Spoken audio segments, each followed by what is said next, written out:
All right, welcome everybody to Hot Takes Episode 2. Thanks for joining us. In case you are a new listener, which you might be, my name is Papa Spice Greg Rice.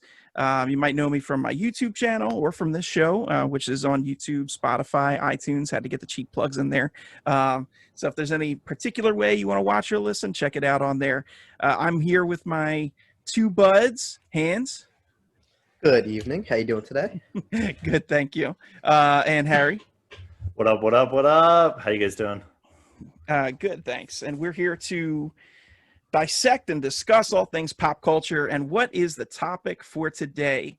Today, we are going into the vaunted vaults of the MCU, and we are going to rank all the MCU movies. So we're going to work our way down each of our lists, and if there's any takes, some might say hot takes that we have, then we're going to go ahead and run those through. But I guess I'll just start it off. So we're going to start from the bottom, and the way that we kind of cordon these off is we have our bottom 8, which, you know, bad to okay movies, and then Somebody's got to be at the bottom. Somebody's got to be there. Exactly. And then we have our numbers 11 through 15, which are okay movies, not too bad. Then we have our rankings of 6 through 10, which are really good. And then 1 through 5, which obviously the top tier of the Marvel movies. So thank you guys again for joining us, and let's get the ride started. So I'm going to go first, if you boys don't mind. Go right ahead. I can't wait to hear your takes. Okay. Spoiler alert. They shouldn't come as a surprise, because at the very bottom, number 23, I have Thor: The Dark World. This movie was just a miss on all fronts for me. And, you know, as much as I love the director, Alan Taylor, not his finest work. And I don't know what else to say. It's just kind of boring to me, which sucks because I love Thor. Number 22, I had The Incredible Hulk. Number 21, Captain Marvel. Number 20, Ant-Man and the Wasp. Number 19, Iron Man 3. Number 18, Ant-Man. And number 17, Spider-Man Far From Home. No reactions? Come on, boys. Well, we have a writer here for Far From Home, but I mean, me and your list, at least towards the back end, Greg, are very similar once we get to mine. But I mean, I think there needs to be a little bit more love for Captain Marvel. But otherwise, I mean, it's shaping up pretty good so far. No complaints. Okay. Well, yeah, I have a feeling we'll touch on Captain Marvel a little more, as well as Spider-Man. Yes. We'll be going into detail on Far From Home in a little bit. Okay. And my number 16 for this bottom 8 is Avengers: Age of Ultron. So it just didn't make the cut for good movies, but, you know, it's not terrible. I like it. It's just not great. It has its moments. So that's my bottom 8. Hands, how about you? All right. So just as a disclaimer, my number 23 is just by default, which is Captain Marvel. Only reason is because I did not to watch it. Apparently, I did not see it. I just went quick when it was in the theaters. You know, I was expecting a child, doing a lot of housework. I was Bro, you have Disney Plus. Getting a job, getting up at like 4:30 every day. So it was like I didn't really have time to go to the movies, so I kind of missed it. Actually, same from Far From Home, but we'll touch on that later. But yeah, so at the fault, I've been meaning to go back to watch Captain Marvel. I agree with you on Incredible Hulk at 22. I like it. And as a full disclaimer here, I enjoy all these movies. I don't hate any of them, but there are some that just, like as Greg had said, they missed the mark. So I have to kind of point that out. 21, I have Iron Man 2. All right, pause. Hold on. I'm calling shenanigans already. This is the first shenanigans being thrown your way. Iron Man 2, my friend, does not deserve to be at number 21. Yes, it does. So explain yourself. It does. Why? But it's just there's something about, like, I honestly forget Iron Man 2 was even made a lot. Like I just do, for some reason. Like I don't think. Like, there's some pretty cool action in it. I mean, it's the second Iron Man movie that we get, but there's nothing like Mickey Rourke as the villain is just like, it doesn't hit for me. Like Justin Hammer is just, I don't know. There's something Hammer's about great. it. You are breaking my heart because Whiplash and Justin Hammer are both, now granted, I'll give you, they're campy, but they're so campy they're good. Like, you know how you're so campy you're bad, like Arnold Schwarzenegger in Batman and Robin? This is the other end of the spectrum. That's true, but there's just I've never actually. I think I've maybe only seen like most of these movies I've seen more than once. I don't think I've ever seen this as full second time. And then like by the time like I love the addition of Don Cheadle. I think he's far superior over Terrence Howard. Agreed. But there's something that it's a very forgettable movie. Like other than the fight between Iron Man and War Machine, that's like I'm out the rest of the movie. Like the final fight's kind of is just like dumb and quick. Like I don't know. It's something I'm just not into. Dude, what about the debut of Black Widow? What about? It's cool. It's Iron cool. Man 2 as a reference last week or 2 weeks ago when we were talking about Mandalorian and how it was like a placement for all this, and you're like, it's number 21. All right, fine. You know what? If it's a good pre-Avengers movie, Okay, I'll go with that. But okay. I'm not going farther than I'm not putting that higher than where it's at right now. Man, dude, Sam Rockwell is so great as Justin Hammer in this movie. Like, I really so feel you're good. doing a disservice here. I don't know. He's all right. He's all right. And I'm like a big fan of his, but like I love a lot of his work, but he's all right. Like Okay. I don't know. Well, ultimately, this is your list, and you're entitled to be wrong. So Yeah. you know. I'm gonna hear that a lot today. All right. Well, that's Iron Man 2, huh? Okay. No love. All right. Continue. So, and then at 20, I have Ant-Man and the Wasp. 19, Thor to the Dark World. 18, Guardians 2. 17, Captain America: First Avenger. And then I'm rounding it up with Iron Man 3. Okay. So, like I said, I don't hate them. They just, I think a lot of them, I feel like the back end of my list, and this might change or be similar to you guys. It does change a lot depending on when I watch it. Like, I'm just gonna like throw Ant-Man as an example. I watched that last weekend, and I'm like, it's not as bad as I originally or it's better than I thought it was. And so I think I originally had it ranked lower than, and I watched it again. I'm like, it's pretty good. So now as we get closer to the top 10, they're not going to change for me. So. Just warning you. We'll see. Yeah. Chris, I was gonna ask you too. No love for First Avenger? No. No, I mean, that's kind of America? surprising. I mean, a little surprising. It's out of the top 15 at least. That's another one. Like, it's a really good, but you're looking at like if you look at the top half of the list, I just think that other movies are superior to that. It's a really good introduction to Captain America in terms of like with Chris Evans and. Like all the supporting cast that like kind of show up with Bucky and everything, and I like the Red Skull, but that was another one. Like the Red Skull is, we'll jump into it a little later. Like I wanted to see more of him going like through the movie. Like I just felt like his role wasn't as big as it should have been. But right. I mean, it's a good Captain America movie to introduce him, but I compared to everything else in the MCU, I don't think it's as strong. But you think Iron Man 3 is better than Cap? Like I said, they flip back and forth. I watched Iron Man 3 more recently than Captain America: First Avenger, and I realized I think the first time I saw Iron Man 3, I did not like it, and then like I watched it again, I'm like, this is actually a lot better than I gave it credit for the first time. We might. Oh, go ahead. Sorry, go ahead. No, you go ahead. I was just gonna say, like, with Iron Man 3, I kind of agree with you. It used to rank much slower on the list than 19 for me, but upon rewatching, I didn't dislike it as much. It's just I really don't like what they did with the Mandarin, which, to my understanding, they're correcting with Shang-Chi. So I'm very excited about that. But he's primarily an Iron Man villain, so I would have liked to see him done right in an Iron Man movie.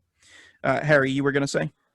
No, I was just going to say, I think Captain America: First Avenger is definitely deserves to be higher up there, but there is the element of when you watch something, like Chris was saying, like how recently did you watch it? Because sometimes I can kind of change it, like, and I'll get to that in my list when we go through about Iron Man 2 and Iron Man 3. I used to like Iron Man 3 more, and then recently I saw Iron Man 2, maybe about a month or two ago, because the wife's doing a rewatch.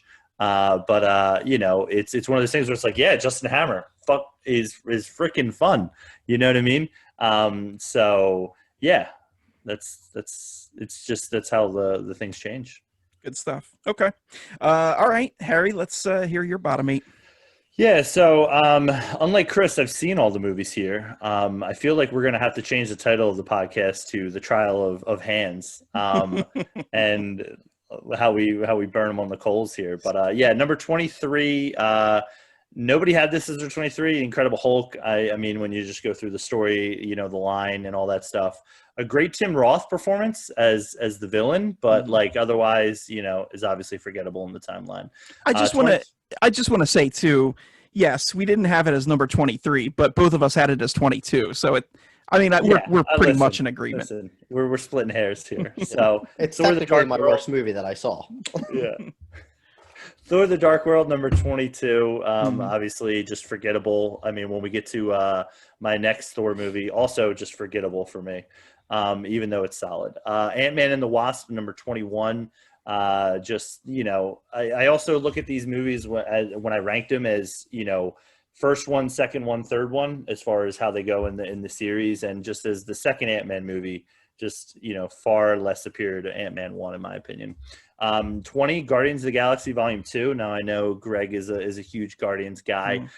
Just again, second movie of the Guardians, not as good as the first one, and just a little bit forgettable, I guess, to me. Like, I don't know. You know, Kurt Russell, sure, have a good time, great. Iron Man 3, number 19 for me. Yeah, like I was saying about Iron Man 2, watched Iron Man 2 more recently. You know, and Iron Man 3, you know, falls to the wayside for me. And then number 18, I have Thor, which, you know, might be a little bit of a spicy take. But yeah, Thor just Yes. I remember a diner scene where they went to a diner. I remember there's a metal monster that comes down. This isn't the one with the stone giants, right? That's Thor: Dark World, right? Correct. That's Dark World. Yeah. Correct. So Yes. they blend together for me as far as now I make up for Thor because I love Thor. And I think he grows further as the Marvel Universe has gone. But yeah, Thor 1, 18. Hands, you look like you're chomping at the bit. All right, so you made some like good points. Like it's compared to it's far superior in the Dark World. It's in my opinion, it's not as good as Ragnarok. But Of course. I think like what do you think of like I guess like the introduction of Loki, who shows up like so many like that's where I put my like a lot of my strength I think was in his was in Hiddleston and Hemsworth's performance like against each other. And I think the story with them really kind of like carried the movie, where that's what I think it was. It deserves to be a little higher than 18. I mean, I respect where you're coming from, but I just think you're wrong. Dude, That's do fine. you not get chills when they have that opening shot of the Realm Eternal where it zooms in all the way to the hall and you see all the Asgardians, the Golden Realm, the fanfare is playing in the background? Like, you don't get any feels from that? Real cool. Real cool. Oh, jeez, man. No, Tough I mean, crowd. listen, the other thing I was saying earlier about Ant-Man and the Wasp, and just as far as like, this is the first Thor movie. So when I'm thinking of Captain America, First Avenger, or I'm thinking of even Ant-Man, Spider-Man, like all those are far superior first movies to me, whether it be for one reason or another, where it's more funny, whether it's, you know, reminds me more of, you know, just high school banter, you know, when thinking about Spider-Man. So, I mean, Thor, it's fine. It's fine. They make up for it in Thor 3 with Ragnarok, which is far superior to both of these movies. Absolutely. So I wouldn't say far superior. I think but I mean, superior, listen, the Hiddleston point is a good point, but I also think of Hiddleston a lot when I think about Avengers, because he's kind of the main villain in the first Avengers movie, even though he's kind of, you know, the puppet, you know, from Thanos. But, you know, Thor, it's fine. See, with me, like, I don't know, there's scenes in Thor that I just get the chills every time. And, you know, one of them, when he's trying to lift the hammer in the rain pouring down, and S.H.I.E.L.D. and Hawkeye are all watching him. Looking hot. Yeah. Yeah, looking studly. You know, I'm secure. I can say it. And, you know, he fails. But, again, you have that beautiful music playing, that wonderful score. And then also, you know, the moment where he kind of sacrifices himself to try and stop the destroyer towards the end, and he ends up getting whacked, but then Mjolnir comes flying through the air, he catches it, and then the lightning hits him. He's got the armor on. Like, I mean, there's really good stuff in this movie, and I think you're doing a bit of a disservice ranking it so low, but you know, you guys put up good cases. It's going to stay at 18. But you're not changing it to number one. maybe no, I'm not gonna move it. But maybe I'll give it another rewatch. Give it this honest, opinion from you guys for it. But yeah, it's gonna stick at 18. All It right. could move ahead of Iron Man 2. I debated a little bit about this. Like I said, I've watched Iron Man 2 pretty recently, and some of the things we talked about made it really enjoyable. And then number 16 for me, which is going to be a bummer for Hands, is Spider-Man: Far From Home. Again, Homecoming is far superior, and I know we'll get into it a little bit later, but far superior. And listen, Gyllenhaal is great. But I'll save that for when we get to down to Hans's list for it. Okay. All right. So that's your bottom 8. So let's move on to my 11 through 15. Number 15, I have Iron Man 2. Again, I really enjoyed it. I thought it was much better than the bottom 8 crew. Number 14, I have Thor Ragnarok, which already has stirred up some controversy. Garbage. I see some head Garbage. shakes. We'll chat later. Yeah, we'll get to that. Number 13, Harry, you have some umbrage with my number 13 pick, which is Guardians of the Galaxy Volume 2. Greg, it wasn't as much umbrage that I had with it as much as I wanted you to use your beautiful voice and explain to me the reasoning of why Guardians of the Galaxy Volume 2. Chris has it at 18. I have it at 20. You have it up at 13. So what is it for you that stands out? I kind of wanted to hear what you had to say. So we have actually had a little bit of this convo off air before, but I find the father-son dynamic between Ego and Peter really kind of touching. And, it's a story that I think some people can relate to. I think that was awesome. I thought the dynamic between Yondu and Quill, with Yondu being the surrogate father, was awesome. Seeing the other Ravagers like Taserface and Sly Stallone's character in that outpost was really cool. Everything is more vibrant color-wise, which I love. That opening scene with Mr. Blue Sky, come on. And then speaking of the soundtrack, I was foolish because I thought the soundtrack for Guardians 1 was better originally when Guardians 2 came out. And I have to say, nowadays, Guardians 2 soundtrack, it's way more play for me than Guardians 1 does. I think the music is awesome, yeah. It's just, man, it's such a good movie, and I feel like it gets overlooked. Guardians 1, we'll get to my placement of that much later. I think it is a stellar movie, pun intended. But Guardians 2, I think, just kind of similar to Iron Man 2, I think a lot of people kind of overlook it. Right. Fair. Listen, we'll move it up to 1. We'll move it up to 1, Greg. It's fine. No, I think that it is a good movie. I think that I guess my problem I had with, and you see this with like a lot of sequels that come out, like it just, I feel like they put a lot into it, like a lot, like too much, where like, I feel like there was a lot going on at some times where I'm just kind of like, all right, like I love the relationship between Gamora and Nebula. I like how that story advanced, and you're right, the father-son dynamic is good. I was more interested in the Yondu and Quill relationship, like digging farther into that, but I think it was a good movie. But for some reason, like that was one of the movies that I don't think I've ever seen all the way, like 2 times all the way through. I think I saw it first time in theaters, and I was hyped for the first one, and then I remember going to this and kind of leaving and being like, all right. It's kind of like it's good. I don't want to take anything away from it because I do have it low on my list, but your points are valid. I think in the overall execution it was okay. Mantis is great. I do like her addition, like because I think like her as she moves into like the like Infinity War. I love her in Infinity War. I think she's one of the funnier like kind of parts at it. But I just overall I'm like, all right, it was good. I watched it and then I think it was on like FX. I'm like, all right, this is on. Okay. And went to another room. So that was my 13. My number 12 is Captain America: The First Avenger. And talk about, a moment that gives you chills. And I just want to go into this real quick, but I get goosebumps every single time when the time passes. You see, the Americans celebrating the end of World War II. Then things kind of go white and Cap wakes up and that soft music is playing and then he's listening to the baseball game Yeah. And then, he wakes up, things ensue, and he ends up going out into Times Square. And it's just like, man, I'm getting chills talking about it now, but like, I had love, a date. yeah, I had a date. I know, man. It's so good. It's so good.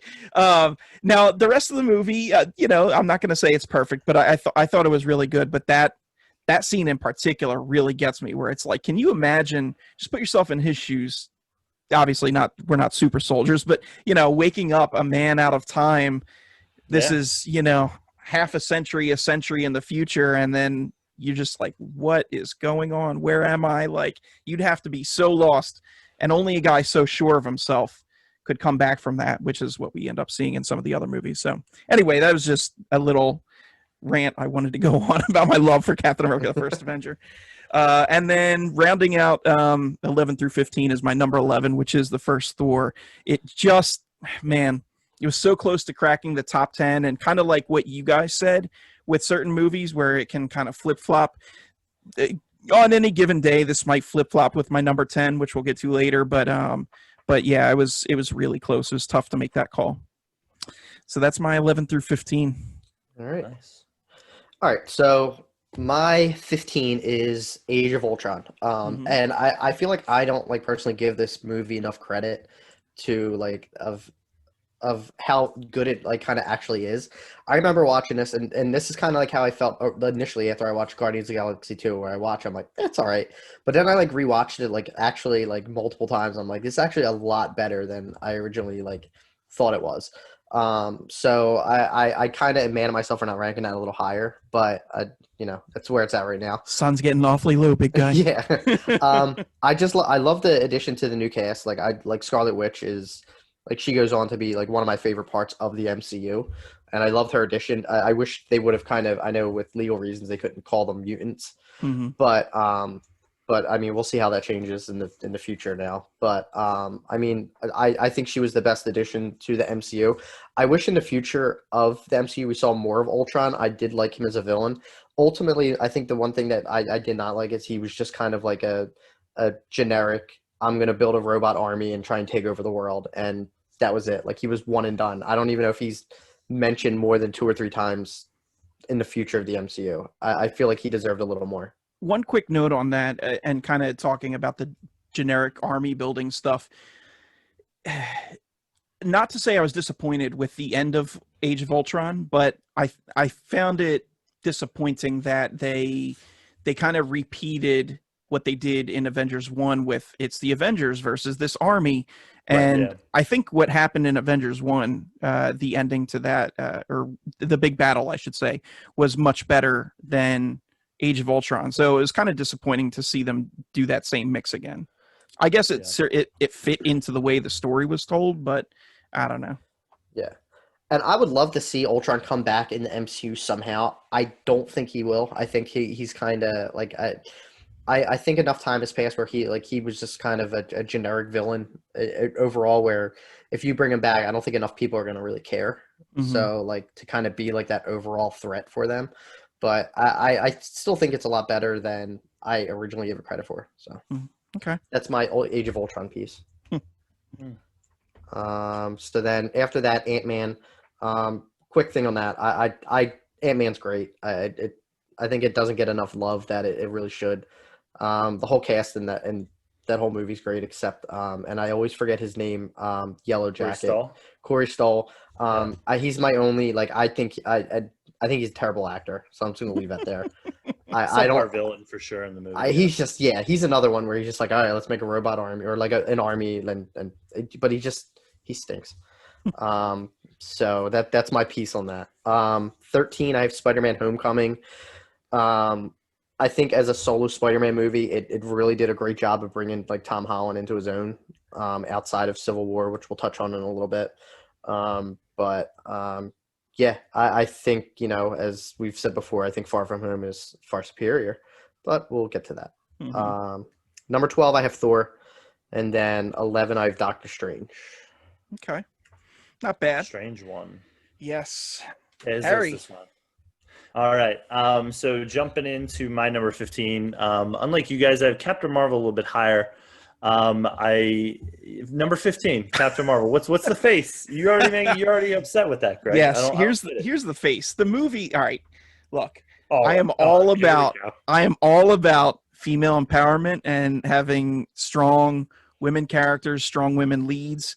I am all about nostalgia movies. Like, throw me a movie placed in the 80s and 90s, whatever. Sold. Yeah. I'm into it.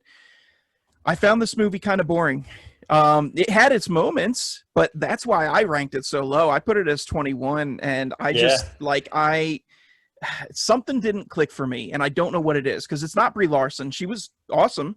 Queen Brie, love her. Yeah, she's great inside and outside of the role, but I don't know what it was. But this movie, I feel like you're placing it way high, and it just it was like.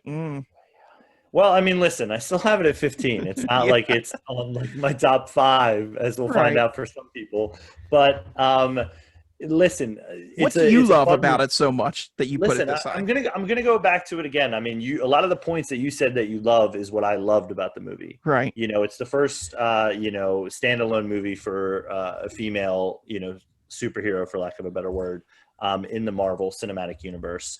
11 years after Iron Man debuted. So, it was about time that they had one. So all for women being strong, because men are trash, as some of Hanratty's takes are, but we'll get to that.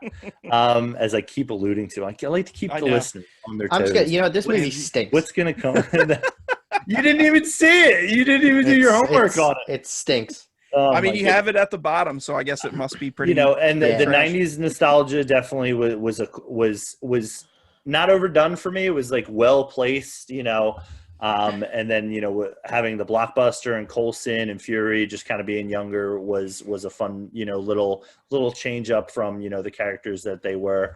I did enjoy seeing Coulson. I'll give you that. Yeah, absolutely. And then I just think the storyline of like, who are they? I mean. Spoiler alert, Chris, I guess.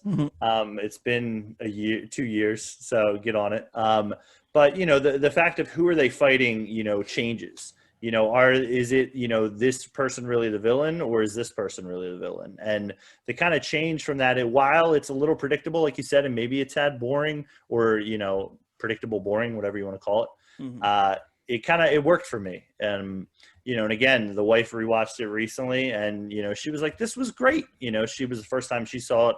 I kind of tagged along on there for a little bit, but, some of the scenes were like, oh yeah, this one.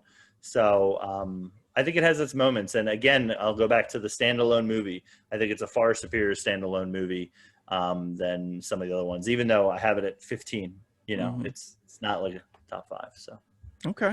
Yeah. Wrong. So Avengers Ultron, again, just to mention, Greg, you've been talking about some scenes. The scene when they're at the party that they're having before Ultron is revealed, when he's doing his stuff in the background, and they're having the banter. Like, those are the things I really enjoy from the Marvel movies. When Thor puts the hammer on the table. Which banter? Because if you're talking about the banter between Scarlet Witch and Bruce Banner, I roll my eyes at that every time. No, I mean the banter like at that dinner party where like cringy. they're like, yeah, it's a little bit. But when Thor puts down the hammer and they're trying to lift it, and then Cap, and that just whole scene, and that's cool.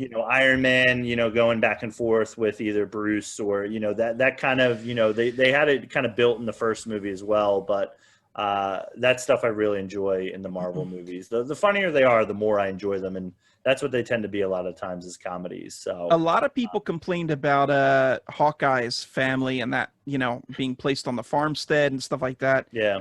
Did that bother you at all? No, not really. I mean, it didn't impact me. I think the way it did for some people, with that, I thought that whole storyline was one of the best parts. Like, to be honest, because it's like I think like Hawkeye got shafted in the first Avengers movie, like a lot. He's actually again one of my favorite like characters in the MCU in terms of like doesn't have any like super ability. He's just like he says in Ultron, he's like, I'm the guy with a bow and arrow. Like, but I think this like makes sense. Yeah, exactly. And like I think like he's the only one who's like who without the superpowers, he's like basically other than Black Widow, he's like human. Like he's just a regular guy outside of like SHIELD and everything. So I liked the inclusion of his family and how it kind of comes up later in the MCU a little more. Mhm. Yeah. And in the future, like going towards the MCU, I think. So we'll see how the Hawkeye series is. But yeah, I agree with everything with the Ultron. I mean, I touched on Ultron a little bit ago. So Okay. Yeah. Number 13, I have Doctor Strange. Again, this is where it starts to get tough for me with the list making, this kind of 15 through like 6. Doctor Strange, again, could flip-flop with, my next couple movies, but I really enjoy the Inception scene in Doctor Strange. That's the best way I could describe it, when he's, running through time, doing his thing. But love Benedict Cumberbatch. Watch Sherlock if you don't watch Sherlock. But I think he's great. So yeah, number 13, Doctor Strange. 12, Captain America, First Avenger. Love when he turns into Captain America. I mean, I think it gets all the ladies going, but it also gets me going because wow, what an impressive specimen that Captain America is. And then number 11, I have Ant-Man. Just want to touch on Ant-Man just a little bit for it. Michael Pena, probably one of the best side characters in the Marvel universe. It's funny, it's enjoyable. Peyton Reed, shout out to him for doing his thing. And I mean, obviously he went on to do better things with Mando. Love the scene when they break into Michael Douglas's house, or the Ant-Man's house, before he becomes Ant-Man. Really enjoy that kind of scene. But as Chris mentioned earlier, Corey Stoll, mad villain, so it kind of keeps it right on that mark for me for the top 10, but can't crack into the further into the top 10. Yeah, I gotta say, I'm a little surprised with your ranking of this because it seems kind of high for me. I mean, Chris, I know you had Ant-Man at 14. I myself had it at 18, but like, it's just, I don't know. It was a serviceable movie. It wasn't bad by any means, and it was definitely outside of the formula from things that we had seen elsewhere in the Marvel movies. But Corey Stoll's character was just so over the top. It's like Can't be bad. Yeah, can't be bad. It was can't be bad, and I don't know. There's a thing, this is kind of recurring in Marvel movies. This is a problem with the formula, but a lot of times you'll get a villain that is just the anti hero, where not an anti-hero per se, but like it's the opposite. It's the hero turned bad, and it's like, him playing Yellow Jacket, it's the same powers as Ant-Man, except he's got shooters, blasters. Yeah. And it's like, I don't need to see that. Give me something different, And the movie itself was different, but I just... Yeah. I mean, I think that's where that difference comes in for me of enjoying it more, where for you, I think it's a little bit of a turnoff. I mean, I also enjoy the fact that, like, while this builds in the Marvel universe, it can also kind of stand on its own, and be kind of its own movie. And, the ones, the further ones, I guess, when I look down is, as far as like, and I guess that gets into more of the sequels, like even the second one, it's like, servicing more of the universe than it is of just, building and getting to know these characters. And, enjoy Paul Rudd's relationship with his daughter. I forget the actor's name, but his ex-wife and like her husband. Judy Greer. Bobby Cannavale. Is that in Bobby Cannavale? I believe so. Yeah. So like their chemistry and banter is great. It's just something that I enjoy. I enjoy when they're funny. I mean, as you'll see, not when we get to later in our top 5s and 10s, but I think Marvel works best when it's funny. I will say it hits a little bit more for me. I will say, thinking about Ant-Man now really makes me want some Baskin Robbins. 31 flavors. I always want Baskin Robbins. Great customer service scene there with it. Love it. Absolutely. I'm going to get a job.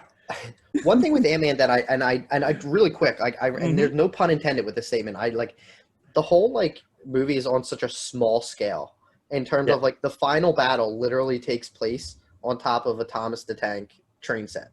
Like, it's not like this big flashy, like the effects are like flashy in terms of like the shrinking, but it's like, if you look at it like from the aspect of like how big these like fights are, like the consequences are kind of big, but in terms of just like the actual, it's not like a big battle. It's just like literally 2 ant-sized creatures like fighting in briefcases. I think that's pretty cool compared to like the other like Marvel movies that we have. But and And when Michael Pena goes and he retells like the stories, like when they put him on the drug or whatever it was, like that's hilarious. It's one of the best scenes. Yeah, I'll give you that. I can't take anything away from Michael Pena in that movie or the sequel. Absolutely. Okay, cool. So that rounds out your number 11 through 15. Number 11. Top tens. Yeah, we're getting into the top tens now, the nitty gritty. So we're going to go through my 6 through 10, starting with number 10. I had Doctor Strange, and Harry, you mentioned the Inception scene in that, and I remember when Doc Strange was, about to release, they were talking about how you're not going to believe the effects. They're mind blowing. Everything looks so cool. And then I remember seeing the trailer, and they showed that Inception type shot, and I was like, I've seen this before. This is Inception. Yeah. But when you watch the movie, no lies were found, because the effects go so far beyond that. Like, yeah, sure, there is a little bit of biting from Inception, but the effects in that movie are just so phenomenal. I love, how Doctor Strange is filled with hubris, and he's just this complete jerk, and then it turns around for him after much learning and self-introspection and stuff. And that's the way it was in the comics. I think the only weak part of that movie is the love story. And I think I read that what's her name, Rachel McAdams, is going to be back for the sequel. So I hope they do something more with her there, rather than just have her be eye candy or whatever. Right. Kind of similar to the way that Natalie Portman was in Thor: The Dark World. I just feel like she didn't have much going on. So I don't know. But other than that love story in Doc Strange, I think the rest of it was just tremendous. And that's why it places in the top 10. Although it does go back and forth with Thor for that spot. Yeah. Number 9, I have Avengers Endgame. Stop. Okay. All right. What do you want to say to me? You know what? Explain. I'll let you explain before because hold on, Greg. Stop what you're doing now. No, go ahead. Now you can talk about it. I'm very curious because go ahead.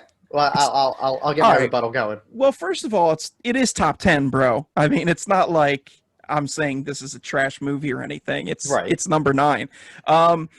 It had so many awesome moments, and I think it was just really well done. Great movie, but there were moments that resonated a little more with me in all the other movies. I think Avengers Endgame is the third act of the MCU, and it's a great movie, but it needs everything else in order to work. It needs all that other setup, whereas some of the other movies that I have on this list are not necessarily that. They're kind of standalones. So I don't know. I don't want to talk bad about it, because it's not a bad movie. It's in my top 10, but I don't think it's in the higher echelon of that top 10. That's fair. All right. All right. Because no, I can't argue. Fight him, Chris. Fight him. No. I can't. I'm not. And you have a good point. Like in terms of when you start reaching top 10 of any kind of ranking, you usually get sometimes you get movies that like you said resonate a little closer to you. Right. I just feel like whenever it was 10, 11 years in the making, and I think the way it was executed was perfect. And I agree with some people. It's slow in the middle. It might be I don't want to say it's too long, because I think that movie had to be that long to service basically to get to the end game. But by the time the credits roll, but I think that I can't argue with you, because you didn't say anything bad about the movie. I mean, I've talked to people who did not like Endgame other than the last half hour, and they're everything leading up to that. And I'm I guess you're right. It's a puzzle. Let me throw this in here too to maybe assuage your feelings here, but I think Avengers Endgame has better moments than Infinity War, but I think Infinity War is just a better movie. And we'll talk about those. We'll talk about Infinity War also, because none of us have mentioned it yet. But Endgame has in my opinion, like I said, better moments, especially in regards to that third act. Although there's some cool stuff all the way throughout, but I just don't think it's constructed as well as Infinity War. No, and all right, so all right, I was afraid that you had like had like maybe like there was something like Hot like I know take. like something where I'm just like, oh no, like it's not that he doesn't like it, but I'm like there like I don't know. I personally like I agree with you. Infinity War is an overall better movie, Mm-hmm. but like I remember like sitting in Endgame just like holy like Mm-hmm. so all right, that's fair. Yeah. Okay. Yeah, I was All right, gonna never say. mind then. I take back any kind of argument I had towards you for that. Love it. I think a lot of people went into Endgame expecting the last half an hour, and lived for that last half an hour. So all the other stuff is irrelevant for it. And I don't think Greg feels that way, but I think a lot of people went into that like, all right, let's get to this part where they all come back and they defeat Thanos. Right. So, but yeah, I think a lot of people lived for that. But yeah, I mean, 9, sure, Greg, whatever you say. And to be fair with Endgame too, talking about that last half hour, like, can you imagine how monumentally hard it must be to go through, 22 other movies, or 20 actually, because 21, I'm sorry, because Far From Home hadn't come out yet, but Yeah. 21 other movies building to this final moment where it's like you really have to nail this last half hour. Like there's so many chances for it to go wrong and not live up to the hype and not live up to the See Game of expectations. Thrones. Dude, Yeah. ooh. I would say that's a hot take, but it's not really. I think that's the common take. No, that's Yeah. that's the per usual take. That game. Yeah, we're not going to talk about that. If any episode you do of Game of Thrones, I'm skipping. They had every opportunity to really just drop the ball with that last half hour of Endgame, or last hour, whatever it is, but they knocked it out of the park. So, I mean, yeah, like I said, you'll not find me saying anything bad about Endgame. The only thing I didn't like and about that last like 30 minutes is like, and I know you've got like you've mentioned like the humor and like the MCU, and I feel like some of like the little witty one-liners were like were kind of cheesy. Like when what's her name, the Wasp is like, she's like, oh whatever, like okay we got it, Cap, and it like goes back to I'm like, all right, you don't have to reference every single movie before, and then like Black Panther is like, Clint, give it to me, and gives him the gauntlet. I'm just like, all right, we get it. He told you his name was Clint in Civil War. Like, call back. Yeah, like there's a lot of callbacks, which it didn't take me out of it, but I'm just like, all right, we get it. We like, just whatever. That's my nitpick. All right, that's fair. So yeah, that was my number 9. Number 8 for me was Spider-Man: Homecoming. Number 7, I had Captain America: Civil War. And number 6, The Avengers, the first one. I know it's called Marvel's Avengers. It's just Avengers for me. The British spy thing doesn't exist for me, so just Avengers. Thanks. So yeah, that's my 6 through 10. That's fair. Go ahead. Off topic, have you ever actually seen that British Avengers? No. Connery's no interest. Connery's best. I didn't even know he was in it, dude. He's the villain. He plays his name's he plays a guy who wants to control the weather, and his last name's Winter. It's great. You're talking the movie, right? Not the show. Oh yeah, with Uma Thurman. Didn't even know. Oh, it's great. All right, so we're gonna jump into my top 10 now. Captain America: Civil War. Does anyone have any opinion on this? I mean, I think you're too low on it if that's what you want the opinion to be. I mean, this is the movie that created the second half. I guess the last half of the Marvel universe. If this movie doesn't happen, we don't have that pull between Cap and Iron Man. We don't have that tension. Yeah. What do you have to say for yourself? It's a good action movie because I think there's it's called Civil War and it's a superhero movie, but like and this is going back to Greg's point of Endgame. It's not a bad movie. It's a great movie. They introduced Black Panther. They introduced Spider-Man. Baron Zemo, who's I think my problem I have with villains is he's one of these villains where like everything literally has to fall into place for his plan to work, and it kind of threw me out a little bit. Like he had to basically predict Avengers, like their movements and everything. Like he's just either really smart or just really lucky. He is. Like I think that kind of took it out for me. And he's really just like a mastermind. He's no physical threat to the Avengers because I mean they would snap him in piece like instantly. I do like that airport scene. It's still probably in my top 3 or 5 favorite action pieces in the MCU. Like it's probably closer to top 3. But I think it's a good. I guess it's a good Avengers 2.5. I think as a Captain America movie, like he is the central figure, but I think there was a lot like kind of too much focus on and in terms of like too much on the rest of the MCU and the characters, and I think they kind of like forced a little bit of that. Now I know the comic like kind of reference with it. That's exactly what Civil War, except on a much bigger scale. But I think it was just a little too like I don't know. It's not bad. I do enjoy it. I just think it's not as. Let me pose this then. Do you propose that they scale back on the connection to the MCU because then it's not really Civil War, or do you think they should just skip that altogether? See, I don't know. I mean, I don't know if I can answer that. I do like how it like advanced. Like Harry's right. It advances the MCU to basically the third act of set of movies in terms of the relationship between Iron Man and Captain America. But then like, I think that like you knew going like into that last third that like they like and like any of these movies, you know it's gonna work out in the end for the most part. And like they kind of just made up towards the end. Like after they both got like their butts beat by Thanos, they're like, all right, you know what? We'll have a small argument, but we're good. Don't worry. Try to kill me. Yeah, but not within the confines of this movie. They didn't. I know. It's hard to explain. Like I think this is like one of those things where like as I talk lower on my list, like it could switch like maybe next month if I watch it again. But I do think that it is a really well done movie. I don't think it's I think it's in terms of a Captain America movie. I think it's more of an Avengers movie than it would be Captain America. Okay, that's fair. A couple understated moments from that movie that I just want to throw in, like personal faves of mine. Number one, the opening scene with the fight. I just think that was awesome. How it's like the Avengers are this strike force and they're going after Crossbones and that whole thing. I thought that was really well done.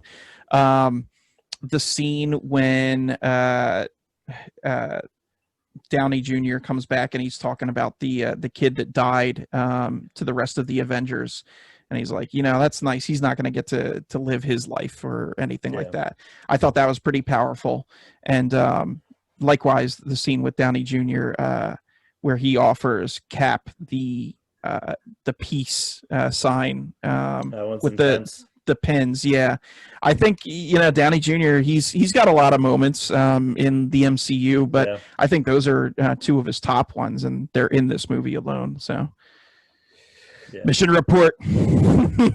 I do say I like and when I said it was a good action movie, like the last fight between Winter Soldier and Captain America versus Iron Man is phenomenal. Like I love how they recreated the cover of the Civil War comic at the one point where Iron Man's shooting at the shield. Like I love that whole like sequence, but I stand by my point. He's my friend, Tony. Yeah. All right, fair enough. What's next? And Cap's gonna say I can do this all day in every movie he's in. Oh yes, true. Number 9. No, Black don't Panther. say it. Trash. Not the movie. Not the movie. Just this ranking. All right. I think we might have to stop the pod. I might need like 30 minutes. It's just about to be Papa Spice and Harry. Sorry. All right. So defend yourself on this. Why is this ranked so low? I don't hate this movie. Okay. I don't hate it. There's a don't love it enough. There's a lot of things, and this goes to Harry's point of saying it's a very good like standalone movie. I mean, he ends up being like, he's introduced in Civil War, and he becomes a bigger presence in the MCU. It's not a bad movie. I think my other like top 8 ranks a little higher. I think a lot of like I love Chadwick Boseman when he was casted. I think it was one of those things where like I was like, all right, he could be. I don't think he had like a big enough resume to really like. And a lot of these characters that step into some of the MCU roles like don't have huge resumes. But I thought he like knocked it out of the park. Like he was great as Black Panther. I think that it goes to your point from before from Ant-Man is your villain is basically your hero with the same exact powers, the same like he has like, he has an ultimately not like so like his vision isn't to take over the world. He just wants to share Wakandan technology with the world, like and he's not trying to basically like destroy it. I want you to know that a lot of people consider him to be one of, if not the top villains in the MCU pantheon. And I'm going to get to that. Okay. I will get to that. So, like I said, the soundtrack's great. The supporting cast is great. I love Winston Duke in this movie. He's one of my favorite parts. But in terms of the villain, he's Black Panther. He's another Black Panther, and I hate that they actually like killed him in this movie because I feel like if they like, and they are doing a Black Panther 2. I think that Michael B. Jordan's too good of an actor to waste on this movie, and I think they should bring him back. Now, can he come back in Black Panther 2? I don't know. Like, I maybe in some role, but I did not like. I think that he was just one of the characters where they should have kind of left him in, and it kind of turned me off a little bit. But that just, Harry, do you mind if I jump in here? Yeah, cut him up, Greg. Get him. All right, with this trash take. All right, so yeah, he's got another trash take coming up, so don't worry. We're not done yet. No, I mean, so look, we're just mainly talking about the confines of what's in the movie itself. But if we're talking about representation and what it means beyond that, this is unquestionably number one, I think, on the list. But again, we're just mainly focusing on what the movie itself is, and I'm not taking anything away from that aspect of it. Like from the Marvel Cinematic Universe, like I think that I don't think it's top 5. I think it sits perfectly at number 9. Right. Okay. Next. I gotcha. You're still wrong, but no. I mean, you touched on the score. The score is fantastic. The setting, amazing. The color and the cinematography, gorgeous. I mean, it's just every character in there is so well done. You have a character who is a king but shuns toxic masculinity. He really surrounds himself by powerful females, and they all get a chance to shine. I mean, the story well done. I don't think this is a case of the villain just being the flip side of the hero. I think there's a little more to it with this. I mean, everybody is just so intelligently portrayed, and it stuns me that yes, it's in your top 10, but it's ranked so low. I mean, I don't know. What else am I missing here, Harry? I mean, Greg, I think you hit on a lot of points for it. And I mean, obviously, I'm not going to spoil where it ranks on my list, but it's obviously a lot higher. I mean, the genius of Chadwick Boseman in that role. I mean, it's a shame we're not going to see him in Black Panther 2 or in anything else, sadly. Yeah. I mean, Ryan Coogler as a top-notch director. Watch Creed, watch Fruitvale Station. I mean, he knocks it out of the park, and a lot of that, I think, the good things that you talked about, Greg, come from his vision. With that.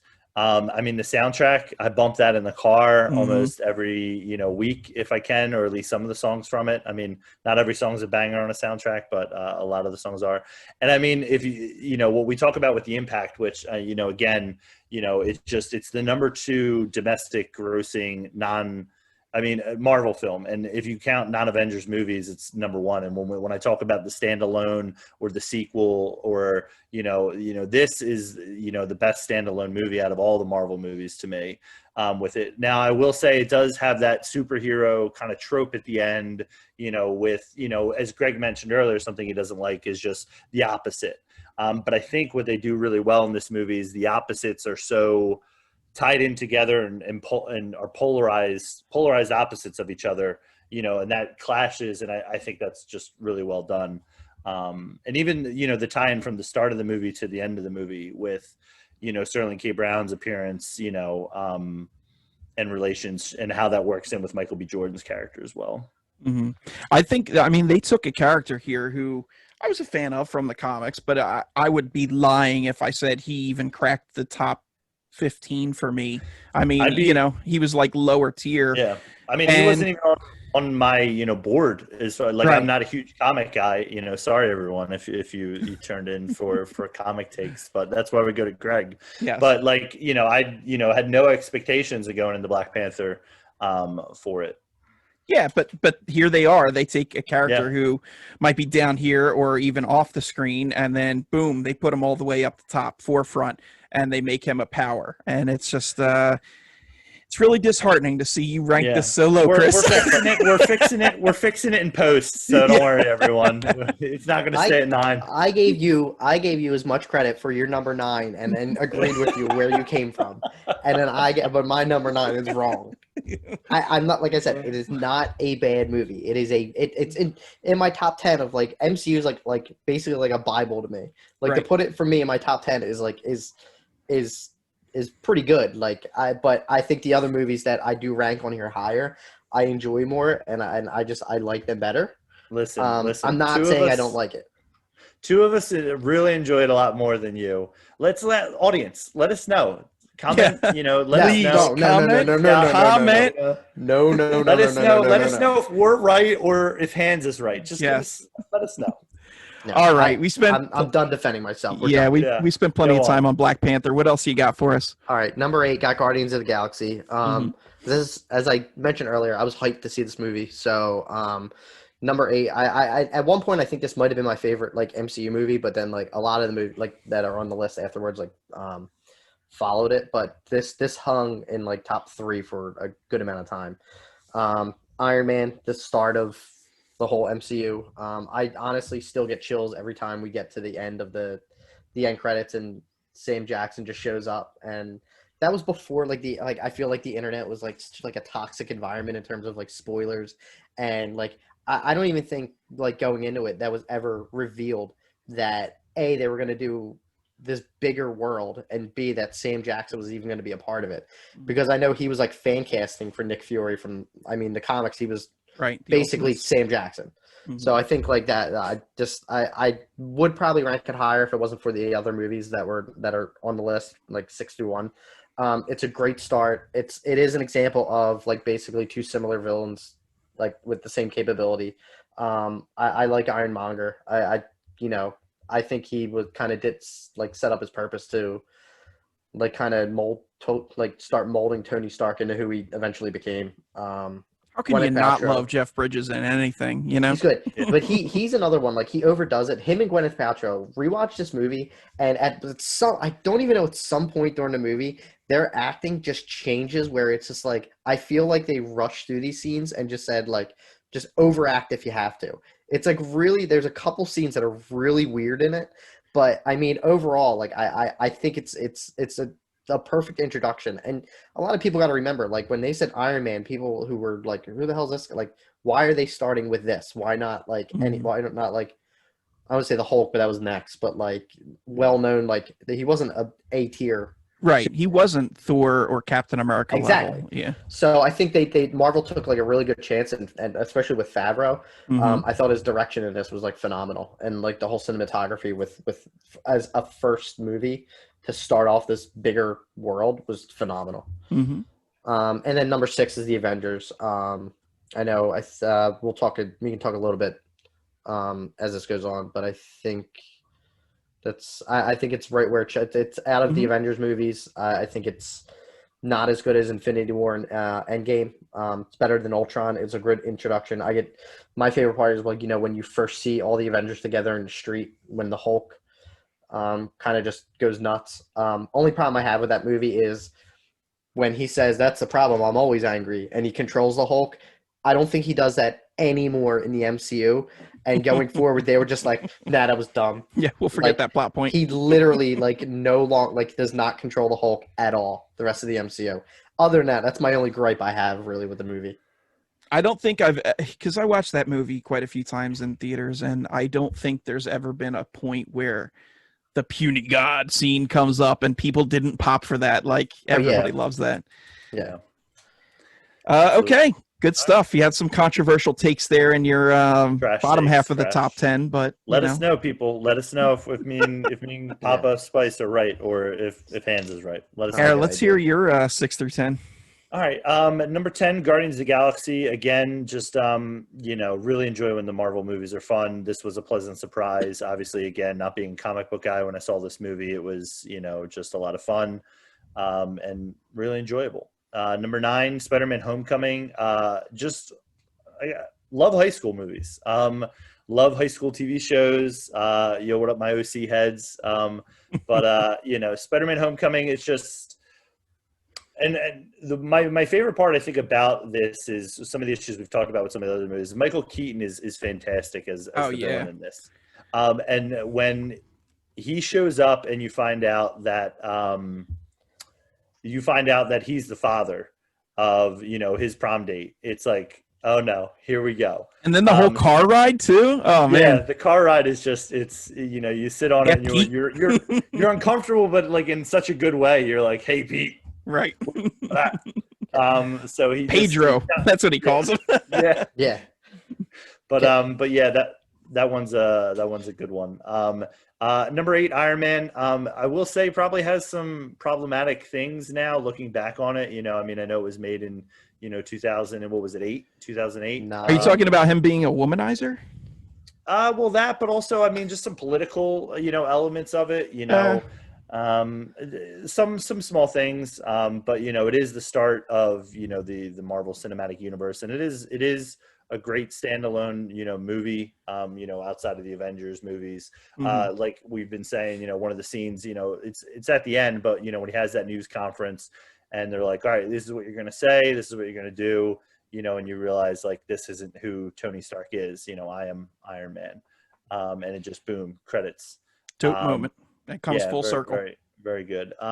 Number 7, Avengers. Again, it's outside of the top 5 for me. I think it just, while, when the Avengers get together and when you're watching that first battle scene, back in 2012, and you're like, holy cow, this is happening. Look at all these aliens. This is wild. They're all doing their thing.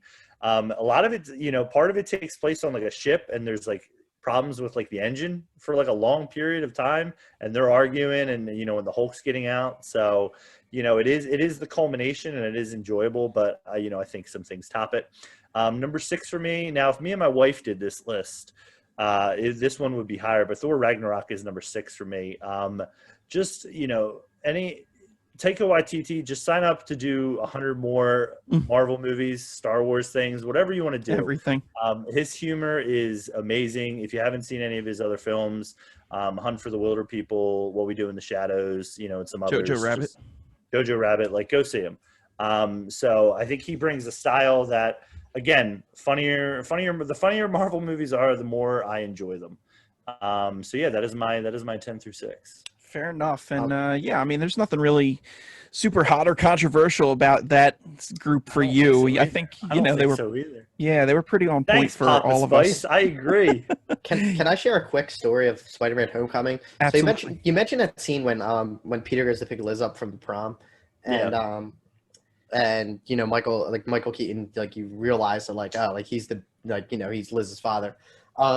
Recently, like within the past 2 weeks, I had a dream that I was for some reason in this house, and Liz and Peter went to the dance, and I was just stuck in the house with Michael Keaton and his wife, and like at the whole time I knew he was like the villain, and I was just like kind of just like it was really, dude. I think because it was on TV and it was one of those things where like I was like, for some reason it was in my mind, but like I was having like dinner with Michael Keaton, and I'm like, I woke up like, this is the weirdest like dream I think I've ever had. Like it was just, I don't know, it's just funny. What were you eating? Do you remember? I don't remember, but he was talking about like how much he hated Spider-Man and all, and I'm just sitting there like, I know who you are. Like I don't think I got a word out. I was just like, yeah, okay. It was like I just want to throw that in there. Just no more ice cream before bed, Chris. This has been story time with Hans. Yeah. Next time, yeah. Any Love other it. whacked out dreams, I'll give you just give me 1 minute. And on that note, my top 5. All right, so yeah, here we are. We're breaking down the top five for each of us. For me, these are just the unassailable, the top tier of MCU movies. Starting with number five, Iron Man, the original.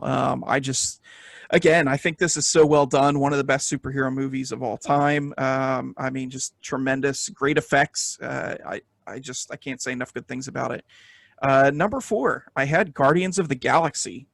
Um, Harry, Greg, yeah, you Greg, got some again, problems here? I don't. Again, it's no problems, Greg. I just Okay, want to hear your love for the Guardians. I okay. don't. I think for most people, they would say they like the Guardians. They think they're fun, but I think you have like a special place in your heart for them. So I would just love to hear it as I sit here and listen to you speak. I do, and I'm about to make a comparison that I want you guys to genuinely take to your hearts and think seriously about. When Okay. I saw this movie, and I was aware of the characters from the comics, I was a fan, but when I saw this movie and how it was executed, my first thought for this is a modern day Star Wars A New Hope. Like it doesn't Mm, I'm not saying like the plot follows it at all, but like it right. got that same feeling where this is like sci-fi mixed with fantasy mixed with adventure. And I just absolutely fell in love with it. The soundtrack was phenomenal, like we talked about. All of the actors uh playing off of each other and actresses. I mean, it was just everybody was perfectly cast, and I love the dysfunctional family dynamic from it. I think this movie was just so well done. Again, I'm a sucker for color and vibrancy and like all these different things, and it was a very vibrant movie.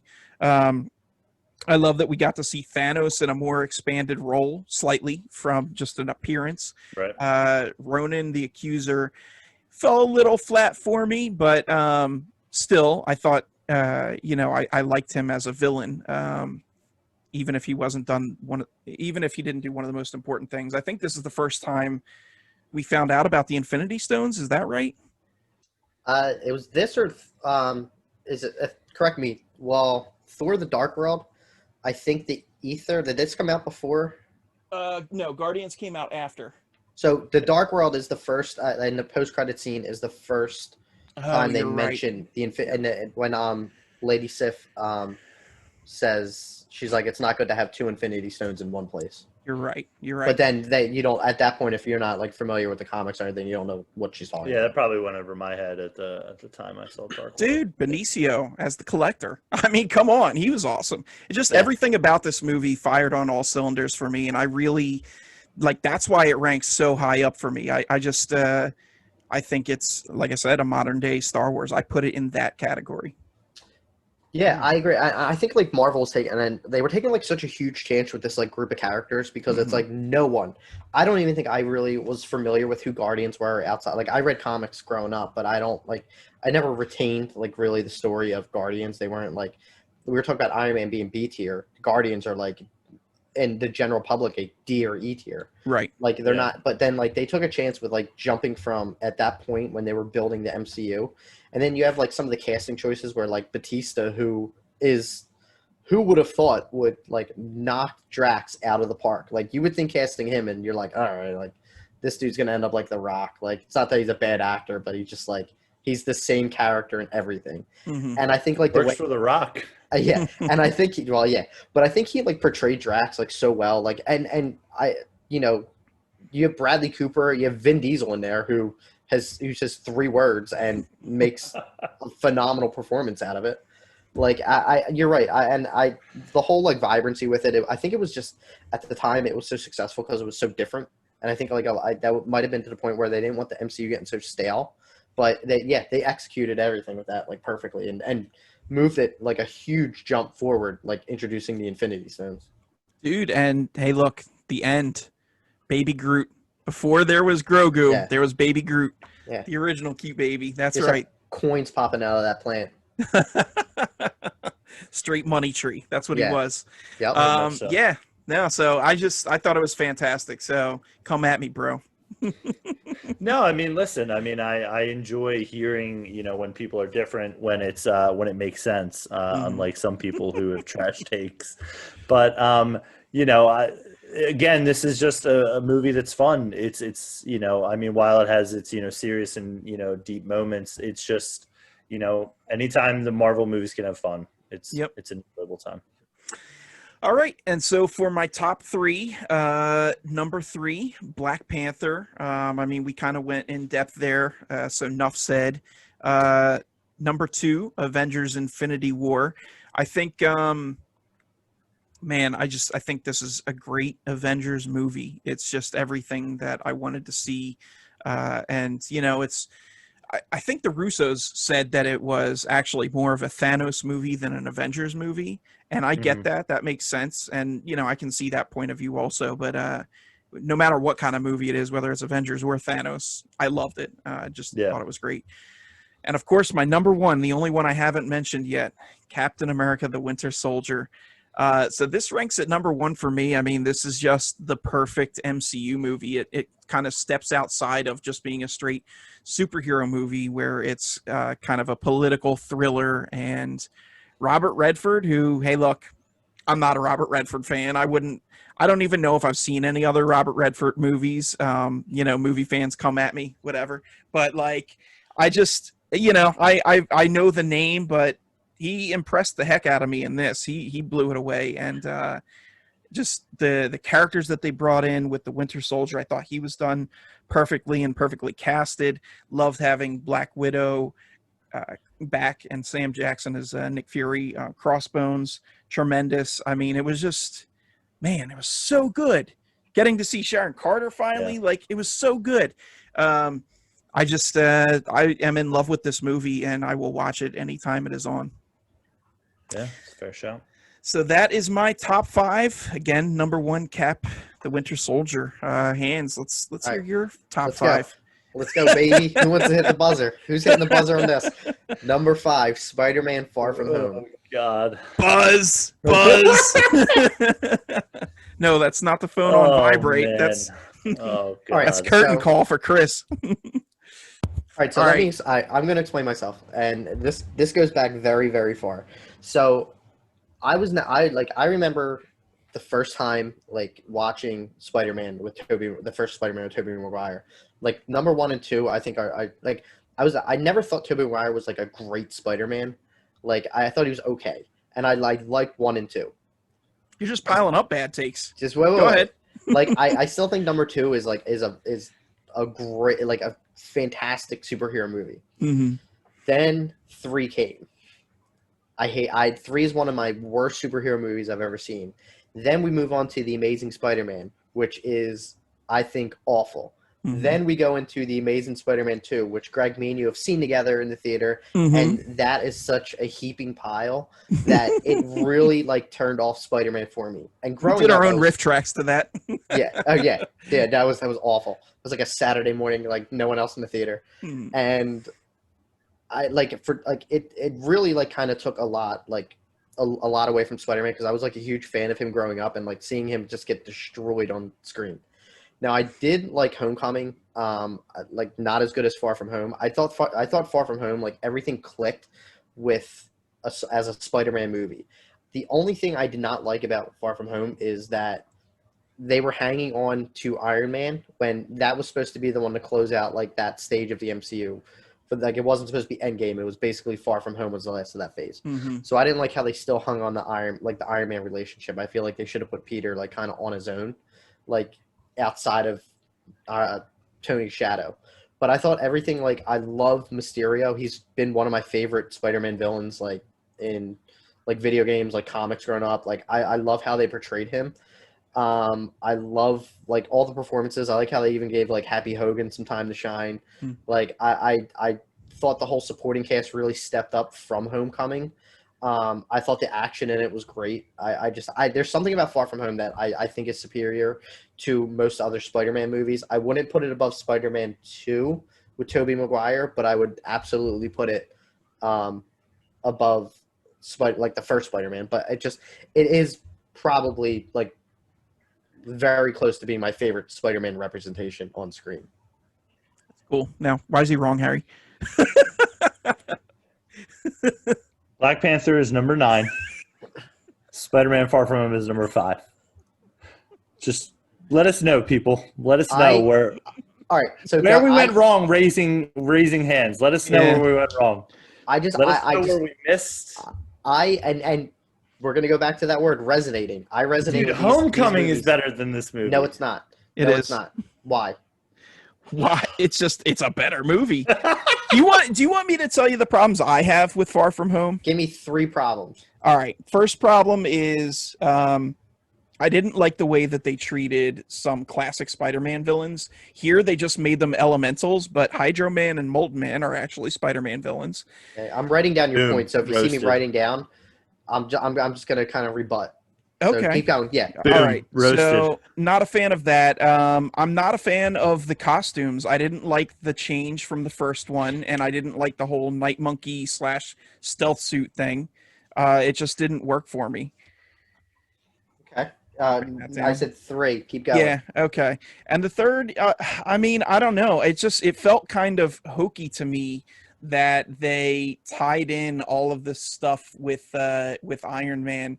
Kind of similar to your point, which is, using the barf system and all these employees. It's like, oh, remember this guy from Iron Man 1? He was in the background. Remember this guy from Iron Man 3? He was in the background. Like, some people might think it's clever. I just thought it was unnecessary and over the top. Okay. I do agree that I like Jake Gyllenhaal and I like the way Mysterio was done. I thought they did a really good job with Mysterio, but that stuff just kind of keeps it from being top tier for me. And Homecoming, I thought, was just better all around, better story, better villain. It's tops for me. Okay. Far From Home, not so much. All right. So here's my. Probably just wrote down trash. I'm going to rebut. Go ahead. Go ahead. Okay, so for those listening to audio only, Chris wrote down "you're wrong" and a basketball face. Oh, was that Mysterio? That was Spider-Man face. Yeah. Listen, the fight scene with Mysterio when he's doing the illusions on him is really cool. But like Greg, sometimes I don't appreciate when movies and shows do the trick behind the trick. Mm-hmm. And the whole element of adding Mysterio is like, oh, he was in these other parts, but you just didn't see him, but he was there. Like, okay, like don't make something a little bit more believable or do something else there with that. I don't enjoy when films do that. And Homecoming is far superior. I think Michael Keaton is slightly the better villain. Mm-hmm. To me, I don't know if it's maybe the relationship tie-in that to Peter with that, but I think. Both villains could possibly be back in the future. And one thing that I will give you credit for, Chris, is hard. It could be that Spider-Man Far From Home is a superior Spider-Man movie because of future Spider-Man movies. Like his story is going to continue to be told, from, as Tom Holland and, hopefully as they grow it, if they continue to do more movies, which, I guess that'll, time will tell. But, it could end up being, higher, but I don't think it outranks Black Panther by a long shot. So, and to your point, Harry, I will give you that the ending was pretty awesome and shocking, and it made me immediately want to go and watch, 5 more installments of Spider-Man movies. One other thing, even while I'm thinking of this here, you asked for 3 points, Chris, but I'll give you a 4th. They even redid the school trip trope. They went to DC in the first one, and that was all about him being away from town and stuff. Yeah, let's run it back, baby. And now all of a sudden they're far from home. They're over in Europe. It's like, no, we already saw that. Like, give us something new. Look, it's not a bad movie, but it's not number 5. So change it. You guys have some points. Number 4. Okay. We're gonna go Avengers Endgame, which we touched on a little bit earlier. Number 3 is Thor Ragnarok. All right. There will be no argument here. No, there's a problem here. I'm fine with this one. You're wrong, Papa. It's fine. Go ahead. Okay. Look, Thor Ragnarok, don't get me wrong. I love it. I thought it was pretty good. But I don't think it is in that top 5 greatness for me. Number 1, the comedy was ramped up way too much. I get that. Perfect. Great. No. I get that. I'm into comedy, and I think, it definitely has a home in the MCU, clearly. But Thor isn't that character, and it just seems like it's an unnecessary thing to do. I also thought the plot was a big mishmash with tying in Planet Hulk and all of that stuff. It's like, it again, unnecessary. They had Hela as the main villain, and she's a phenomenal villain. Why don't we have her throughout the whole course of the movie? And played by a phenomenal actress, by the way. Yeah. Instead, they take this giant detour and go roundabout so that they eventually come back and fight her. I don't know. I thought it was kind of messy. I'm not saying Taika did a bad job or anything. I thought he did well enough. And I'm really looking forward to the next movie, Love and Thunder. I think that's going to just be insane. But Ragnarok just does not rank high for me.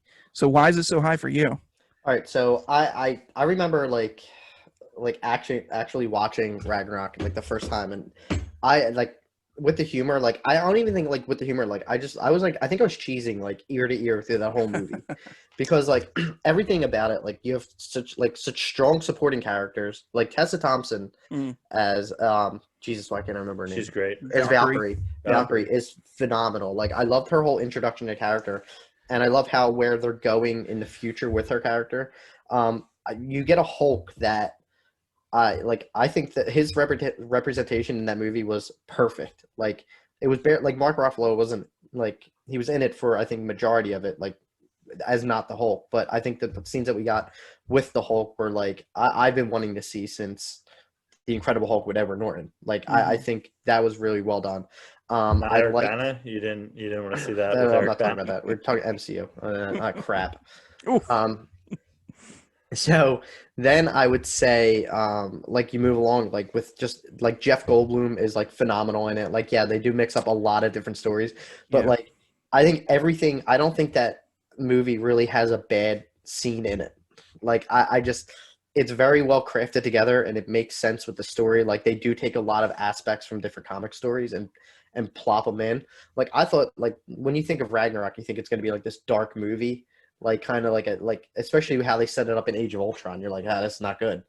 Like it's gonna be a pretty bad time for Asgard. But like it was more of a comedy than it was like comedy action, which is great. Like there was so much of it, like compared to like other third, like it was a great third movie for like compared to like Iron Man 3 or like I don't like I'm trying to think of another one, or like Civil War for me.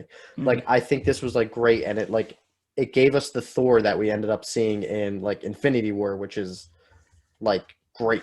Like I love his character in like from there. Now Endgame Thor is a little different, but I love the Thor that we get in Ragnarok and Infinity War, and I just thought they were like kind of meshed well together. I'm not opposed to the comedy in the Thor movie because I absolutely loved Jeff Goldblum as the Grand Master. I loved Korg and Meek. Give me a Korg and Meek movie, and I'm all in. They're phenomenal. And like you said, as far as new characters go, Valkyrie was tremendous as well. But like, if you're gonna have comedy in a Thor movie, have Thor be the straight man. I don't want him, being goofy or like cutting up or anything like that. And yeah, with a name like Ragnarok, I'm expecting huge stakes. And it's like, yeah, okay, Mjolnir got blown up and Asgard got blown up, whatever. But like, it doesn't. Well, yeah, but it doesn't feel as serious as like it should be. Like, I don't know. It's just, and the Executioner was another one, like Scourge. Like, he is an awesome character in the comics, and they made him like a jokey character. Surtur, I thought was going to play a huge part, and he doesn't really. I was really looking forward to seeing Thor versus Surtur. So I don't know. Like, it's just good movie, but doesn't. It does have a lot packed into it for even its runtime and for all the things that they do, like we mentioned with Hulk and the villains. It's just. I lean more towards Chris on this one because I do enjoy it. I do think it's, if not the perfect amount, I mean, give me the Kylo Ren meme more,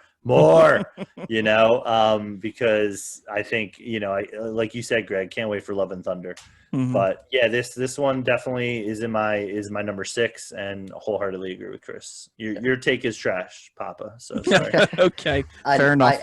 And I do like, and one bring last up thing good points, but it's trash. One last thing that I do like is Loki in this movie. I think he's phenomenal. Like I think like the first like 1 and 2, like he's menacing. Like he's the he's very like tricky and everything, and he still does like some tricks here. But like he actually like I never saw him as like other than in like Avengers, like 100% like villain. Like I feel like he was like kind of like an anti-hero through like Thor. Like you find out like his past and like he had like kind of like a rough like he's not really like Odin's son and that kind of thing. And I always like felt like he was more of an anti-hero like further into the MCU as we get to like Ragnarok. But I mean, leading into my number 2, like when Infinity War, like I think like Loki's transition from that was my favorite thing to see in Ragnarok, and his relationship with Thor, because I thought they played off so well, like in those comedic moments, and I that was one of the strongest things for me for Ragnarok. Okay. This is something the next 2 movies are something you and Greg could both agree on, Chris. This is going to be wonderful. Number 2, Infinity War. It's still, leading up to all the movies at that time, leading up to that, I love the whole ending to it of where like basically it's not a generic superhero movie. Like the villain literally wipes out half the planet, and they're like, all right, let's roll those credits.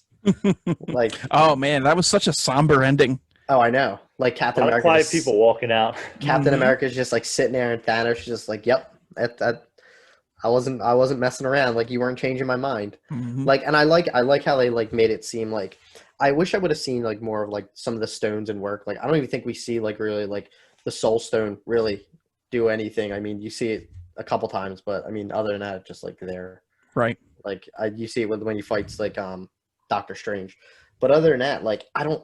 It fits well with where they were going, like leading up to that whole time, because the whole time they said like they like show Thanos, you're getting like the Infinity War. I think the way they did it, where like you're right, like the Russo brothers are right, it's a Thanos movie, like it's him collecting the stones, and he at no point has any fear of, or not fear, just like any threat of being defeated. Like I've watched this probably more than any other MCU movie. And like you don't ever feel like Thanos is like by the end of the movie like he's going to do what he's going to do. But he's one of my favorite like movie characters like ever. Like I'd say like at least top 20. So I like thought the way Brolin portrayed him and the way that the MCU like in the Russo brothers kind of used him was great, especially leading into like the finale with Endgame. I hope he's back in the future. He could be, but we'll see. Okay. And then Winter Soldier is number 1. This is my favorite superhero movie, like in general, other than like The Watchmen, which since we're talking about MCU, I'm not going to bring that up anymore. But Winter Soldier's been like one of my favorite characters since like reading comics. Like I always loved his character. He was basically like a no-name Captain America, like for like the general public. But I always loved his relationship with Captain America. I think, going into it, that Bucky is the Winter Soldier, like for at least I knew, but then like to see his like mask get ripped off and like they have that street fight is just so well choreographed. Like everything in this movie just like clicks on every, like it's basically like an espionage movie, which again, like a spy thriller. Like you can take Captain America out of it and it would still be like a great movie. So yeah, that's a really good point.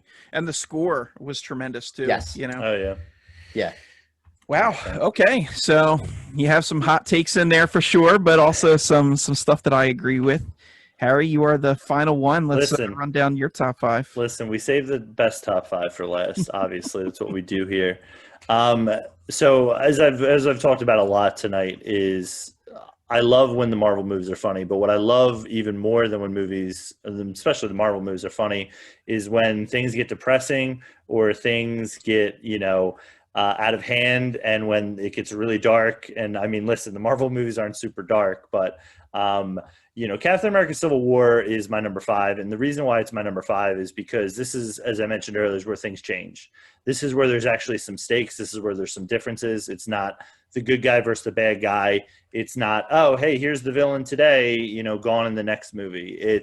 They're building on it, and there's that scene, as I mentioned earlier, with Cap and with Iron Man, where they have that moment where Cap's talking about Bucky's his friend, and Tony's sitting there like, I thought, so did I. I thought I was your friend too.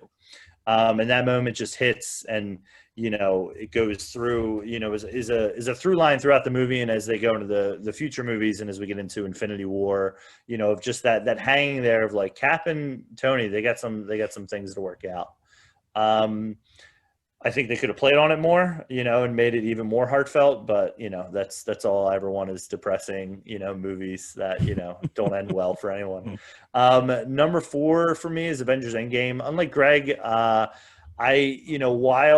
it might be more of a normal take to just say that last 30 minutes is incredible, but go ahead, pull it up on YouTube, pull it up on your Blu-ray, pull it up on your Disney Plus subscription, and just watch that final 45 minutes, and including and just don't tell me you're not like ready to cheer as the pop in the theater when you saw it. It's incredible, and it's the culmination of everything, and that's why it ends up so high for me. Number 3, I have Captain America Winter Soldier. When we get into the top 5s for me, you flip a coin, honestly, on any of these movies in my top 5. But I mean, I have no qualms with not putting it as you guys having it as your number 1. It is a throwback to 70s, 80s, spy thriller, James Bond tighten up, not exactly like James Bond, but that kind of element of, hey, he's got to go and do something. And, Chris mentioned that scene when, Bucky is, more or less revealed to Cap, and just that intense, shootout.